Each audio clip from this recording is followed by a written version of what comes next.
اور وہ اس آیت کا مصداق ہوگا جو 2 یا 2 سے زائد رکعتیں رات کو نماز عشاء کے بعد پڑھ لیتا ہے۔ اللہ اکبر۔ اور ایک روایت کے لفظ ہیں کہ جو بندہ عشاء کی نماز جماعت سے پڑھتا ہے اس کو نصف رات تک جاگنے کا ثواب دیا جاتا ہے، اور جو پھر فجر کی نماز جماعت سے پڑھ لیتا ہے اس کو ساری رات جاگنے کا ثواب دیا جاتا ہے۔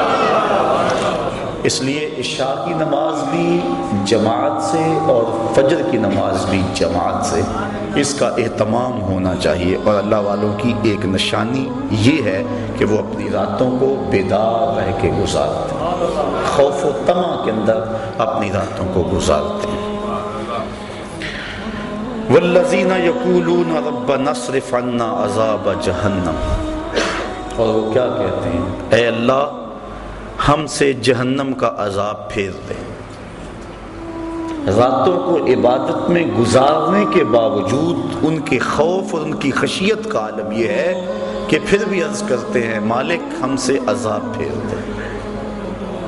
وہ عبادت کی وجہ سے متکبر اور مغرور نہیں ہو جاتے کہ ہم اتنی عبادت کر رہے ہیں، کہا نہیں، وہ یہ دعا کرتے ہیں والذین یقولون، اور وہ جو عرض کرتے ہیں ربنا اصرف عنا عذاب جہنم، اے اللہ ہم سے عذاب جہنم کو پھیر دے، ہم اس کے سہنے کی سکت نہیں رکھتے، ہمیں یوں ہی معاف کر دے۔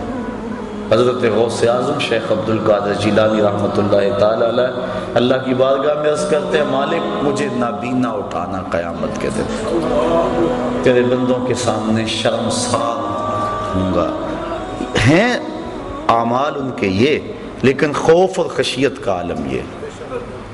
اللہ اکبر۔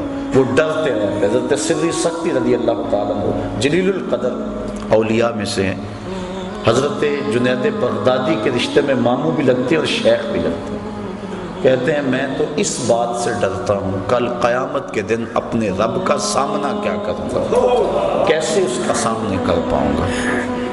ساری دنیا اس بات سے ڈرتی ہے، لیکن شہر اقبال کے باسیوں، اقبال نے اس سے بھی آگے کی بات کہہ دی۔ اقبال کہتا ہے لوگ تو کہتے ہیں کہ یا اللہ حضور کی بارگاہ میں عرض کرتے ہیں کہ اپنی کملی میں مجھے چھپا لیں، میرے عیبوں کو چھپا لیں، قیامت کے دن میرا نامہ اعمال جو ہے وہ جب تلے تو آپ کرم نوازی فرما دیں۔ ساری دنیا یہ کہتی ہے، حضور سے بھی عرض کی جاتی ہے، دکھڑے سنائے جاتے ہیں کہ میرے عیب اپنی چادر رحمت میں چھپا لیں، لیکن اقبال کی فکر دیکھیے، اس نے کہا کہ مالک ساری زمانے کے سامنے چاہے میرے عیب نشر ہو جائیں لیکن حضور کے سامنے نشر ہو۔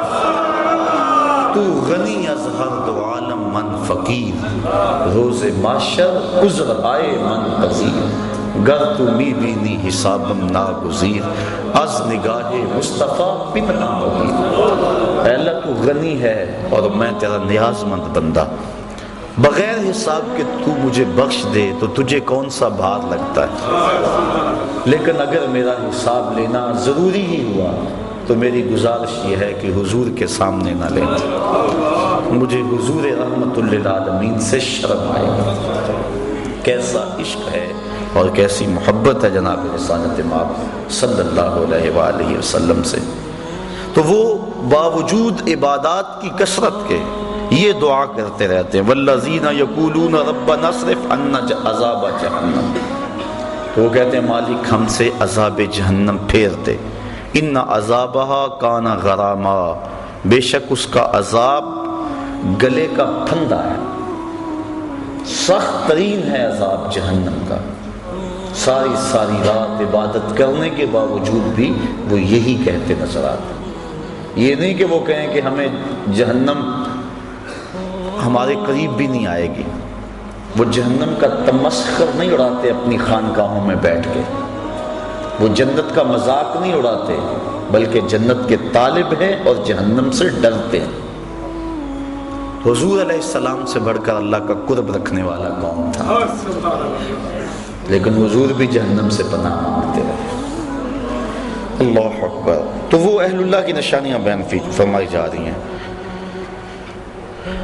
والذین یقولون ربنا اصرف عنا عذاب جہنم، عرض کرتے ہیں اللہ ہم سے عذاب جہنم پھیر دے، ان عذابہا کان غراما، بے شک جہنم کا عذاب جو ہے وہ گلے کا پھندا ہے، گلے کی پھانس ہے، انہا ساعت مستقرا و مقاما، بے شک وہ بہت ہی بری ٹھہرنے کی جگہ، بہت ہی بری۔ حضرت مجدد الفسانی رحمۃ اللہ تعالی علیہ فرماتے ہیں مکتوبات کے اندر، فرماتے ہیں جنت اللہ کی رضا کا مظہر ہے اور جہنم اللہ کے قہر و غضب کا مظہر ہے۔ اللہ جس پہ راضی ہوگا اس کو جنت میں بھیجے گا اور جس پہ ناراض ہوگا اس کو جہنم میں بھیجے گا۔ اس لیے جہنم سے پناہ مانگنا اللہ کی ناراضگی سے پناہ مانگنا ہے، اور جنت کا مطالبہ اور آرزو کرنا اللہ کی رضا چاہنا ہے۔ تو وہ کہتے ہیں اللہ ہمیں جہنم کے عذاب سے بچا لے، یہ بہت ہی بری پلٹ کے جانے کی جگہ ہے۔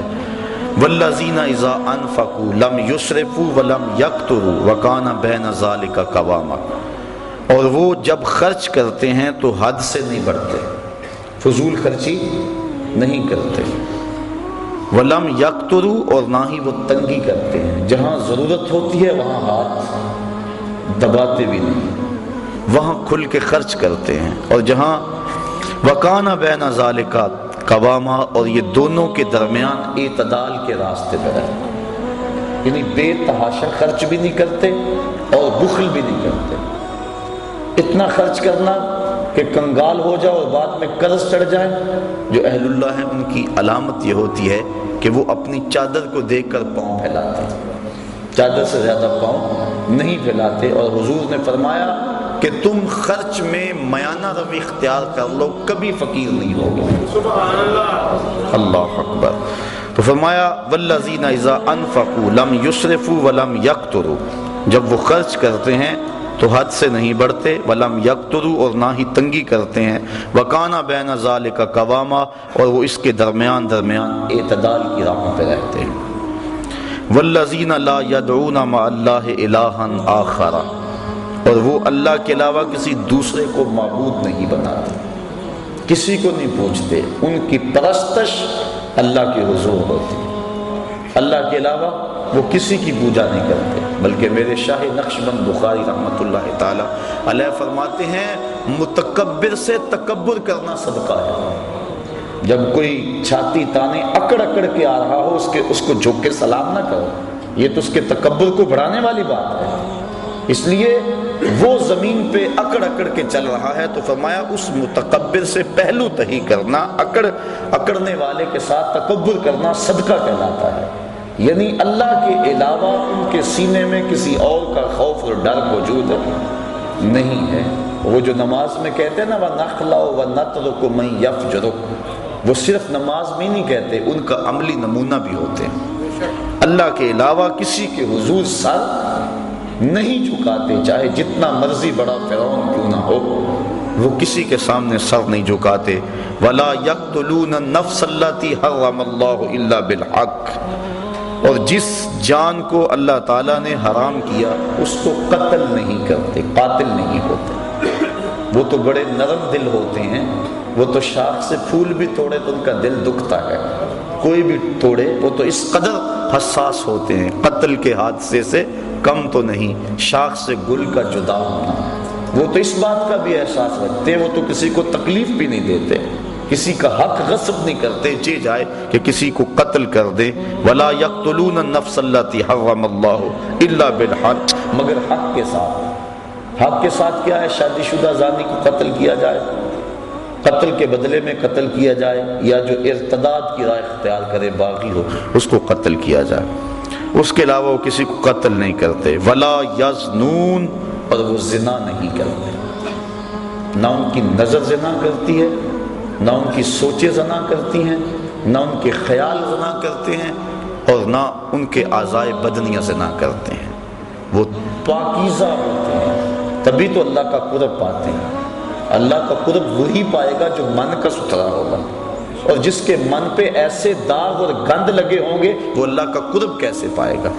اس لیے ان کی نشانی بیان فرما دی، وَلَا يَزْنُونَ، اور وہ زنا نہیں کرتے، اس فعل کبھی میں مرتکب نہیں ہوتے۔ اور حدیث میں آتا ہے جب زانی زنا کرتا ہے تو اس سے ایمان نکل جاتا ہے، بدترین فعل ہے، اور قرآن مجید نے اس کو کھلی بے حیائی کہا۔ تو جو اہل اللہ ہیں وہ اس فعل کبھی کے اندر کبھی بھی مبتلا نہیں ہوتے، اور صرف زنائے معروفہ ہی نہیں بلکہ ان کی نظر بھی بچتی۔ حضرت امام محمد بن حسن الشیبانی امام اعظم ابو حنیفہ کے پاس پڑھنے کے لیے آئے۔ ابھی عمر چھوٹی تھی اور چہرے پہ داڑھی کا سبزہ نہیں اگا تھا، اور اس عمر کا بچہ اگر خوبصورت ہو تو وہ عورت کی جگہ پہ ہوتا ہے، بلکہ اس کے ساتھ بہت سارے فتنے وابستہ ہوتے۔ تو امام صاحب نے فرمایا کہ تم ضرور میرے پاس پڑھو لیکن میرے سامنے نہیں بیٹھنا، اس ستون کی اوٹ میں بیٹھو تاکہ تمہارا چہرہ مجھے نظر نہ آئے۔ اسی لیے امام اعظم ابو حنیفہ اور امام محمد کو طرفین کہتے ہیں کہ طرف میں بیٹھتے تھے۔ وہ پڑھتے رہے، 2-4 سال گزر گئے۔ ایک دن رات کا موقع تھا، چراغ جل رہا تھا اور امام محمد کا سایہ امام اعظم کے آگے پڑا۔ سائے پہ نظر پڑی تو سائے میں داڑھی کے بال نظر آئے۔ کہا بیٹا محمد تمہیں داڑھی آ گئی ہے؟ حضور سال ہو گیا ہے۔ کہا اب میرے سامنے بیٹھا کرو۔ یہ تھے وہ لوگ تقوی کے پہاڑ، چونکہ جو ذلت العلماء ہے یا اہل اللہ کا جو پھسلنا ہے پوری قوم کو تباہ کرنے کے مترادف ہے۔ امام صاحب پانی بھرنے گئے نا تو ایک لڑکی پانی کا گھڑا سر پہ اٹھایا اور نیچے پھسلن تھی، تو کہا بیٹا ذرا سنبھل کے، اس نے وہیں گھڑا رکھ دیا۔ کہا اگر میں پھسلوں گی تو کیا ہوگا؟ یہ گھڑا ٹوٹ جائے گا نا، بازار سے 2 آنے کا اور لے آؤں گی، لیکن اگر آپ پھسل گئے تو پوری قوم برباد ہو جائے۔ اعلیٰ حضرت امام اہل محبت امام اشرف احمد رضا خان فاضل بریلوی رحمت اللہ تعالی علیہ فرماتے ہیں طبقہ علماء اپنی حفاظت کرنا۔ اگر تم نے مکروہ تنزیہیہ کا ارتکاب کیا لوگ تحریمیہ کرنے لگ جائیں گے، اگر تم نے مکروہ تحریمیہ کا ارتکاب کیا لوگ حرام میں پڑ جائیں گے، اور تم نے اگر حرام کا ارتکاب کیا لوگ کفر میں مبتلا ہو جائیں گے۔ اور پھر فرمایا اگر تم نے سنت غیر موقدہ کو چھوڑا لوگ موقدہ چھوڑ دیں گے، تم نے سنن موقدہ کو چھوڑا لوگ واجبات کو چھوڑ دیں گے، تم نے واجبات کو چھوڑا لوگ فرائض کو چھوڑ دیں گے۔ اس لیے بندہ جس قدر اونچے منصب کا ہو اس قدر اس کے تقاضے ہوتے ہیں۔ حضرت امام احمد بن حنبل کی بارگاہ میں غالباً ایک خاتون آئی اور اس نے مسئلہ پوچھا کہ حضرت میں اپنے مکان کی چھت پہ رات کے موقع پہ چاند کی چاندنی میں سوت کاٹتی ہوں، کبھی کبھی ایسا ہوتا ہے کہ بادشاہ کی سواری گزرتی ہے تو آگے آگے جو شمع اٹھائے چل رہے ہوتے ہیں اس سے روشنی زیادہ ہو جاتی ہے اور وہ میرے سوت پہ بھی پڑتی ہے،